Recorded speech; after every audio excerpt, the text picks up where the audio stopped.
membicarakan isi dalam kitab berencong ini karena sebab musabab yang pembawa kitab berencong ini sudah jelas lawan kita. Awal mulanya adalah Datuk Nuraya. Datuk Nuraya itu membawa kitab, ditaruh kitab berencong ini di butah. Di butah itu artinya jaka bahasa itu di suatu wadah. Nah, tepat di hari raya Idul Adha, maka di saat hari raya itulah Datu yang pembawa kitab berencong ini adalah Datu Nuraya. Kenapa disebut Datu Nuraya? Karena Datu ini di hari raya itu wafat menimbulkan nur. Kenapa nur timbul? Sekalinya membawa di butah tadi ada satu kitab, namanya kitab berencong yang persegi 8, bukan persegi 4 seperti kita ini, tapi persegi 8. Kitab berencong itu persegi 8, seperti apa jaka bahasa gitu, buah rambai gimana? Tapi segi rambai itu 5 aja kah? 4 kah? Nah pokoknya ini seginya gitu, kadang segi 4, pokoknya itu segi 8. Nah lah gitu. Dan kemudian setelah itu ditengok bahasa Banjar, dijinguk bahasa Banjar, dilihati bahasa Indonesia oleh Datu Suban. Dilihat oleh Datu Suban di dalam keranjang tadi, ternyata ada satu kitab, yaitu kitab berencong. Nah itu misalnya. Nah, dan diambillah oleh Datu Suban kitab berencong tersebut.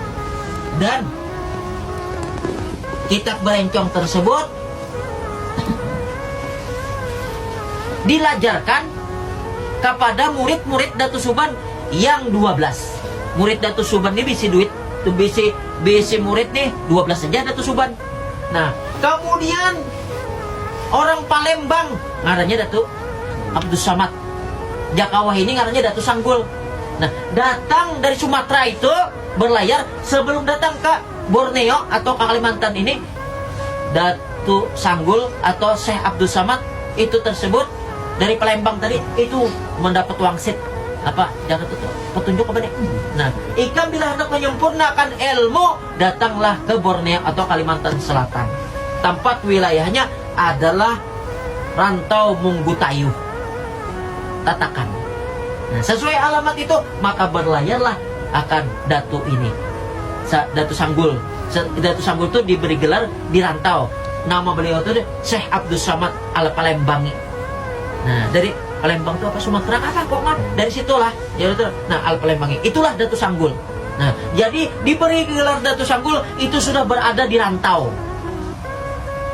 Nah, jadi beliau itu menjadi murid yang ke-13 oleh Datu Suban. Jadi muridnya Datu Suban ini jumlahnya seberataan 13 orang, satu pendatang, orang benua asli 12 orang. Nah, kemudian kitab berencong ini dipelajari oleh Datu Suban dan setelahnya itu diwarisakan kitab berencong ini kepada Datu pendatang tadi. Datu nang sanggup menerima kitab berencong ini. Jadi nang lain nang murid asli Banua nih, nang 12 tadi ada nang sanggup dilihat oleh Datu Suban. Yang sanggup ini si pendatang, yaitu Datu Sanggul atau Datu Abdus Samad al Palembangi ini nih, nang sanggup menerima kitab berencong. Tapi beramanat akan daripada Datu Suban, wahai muridku yang 12, kalian jangan merasa kucil hati, jangan kalian merasa kecewa, jangan kalian jaka gundah. Kitab ini aku serahkan kepada murid yang pendatang ini, yaitu dari Abdus Samad tadi, Syekh Abdus Samad. Nah, diserah. Tetapi juriat kalian semua orang nang Kalimantan, gitu kisahnya lah. Artinya tuh nang murid nang 12 tadi dulu. Artinya Datu Sanggul inilah penerus aku, dan kalian bilanya hendak minta petunjuk ilmu kitab berencong, maka batawasulah kepada Datu Sanggul. Maka datanglah akan Datu Sanggul memberikan bimbingan ilmu yang disebut dengan kitab berencong tadi isinya. Dan kemudian setelahnya itu kitab berencong itu mendapat wasilah. Artinya wasiat ini dipindah tangan akan separuh Pertama separuh dulu lawan Datu Kalampayan di Mekah, waktu itu diberi di Mekah separuh, belum lagi sempurna separuhnya di Borneo atau di Rantau Tatakan Muning, menyempurnakan. Tapi dengan satu catatan, satu syarat, Datu Kalampayan, kata Datu Sanggul, membawa kain putih. Nah itu syaratnya. Dari sejak itu sudah ada syarat, munnya kada syarat dan kayak hendak menerimanya. Artinya jaka bahasa kita tuh penyerahan maksudnya.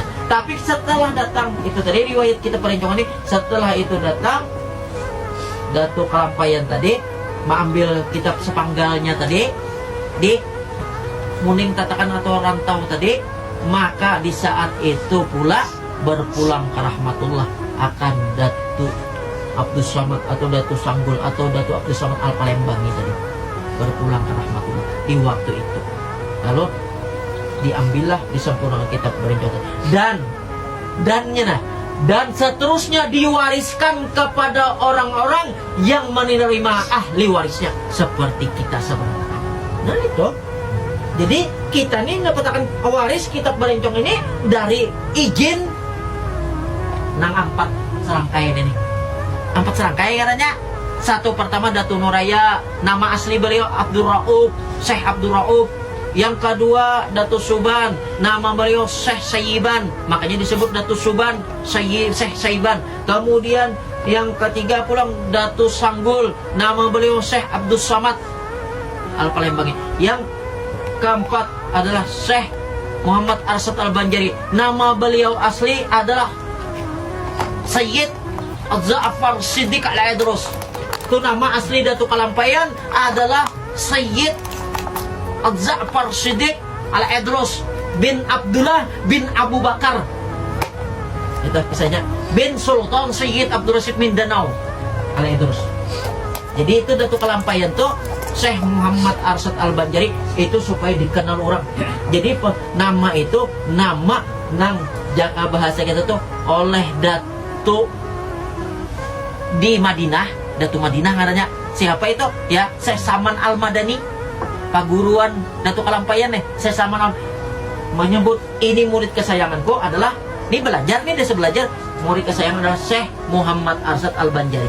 Nih siapa mantu? Itu adalah Datu di negeri Madinah, Syekh Saman Al Madani menyebut ini Syekh Muhammad Arsad Al Banjari ini adalah murid kesayanganku, murid nang pintar, murid nang cerdas, dan murid nang nomor 1 rankingnya. Nah itu kisahnya. Itu kisahnya.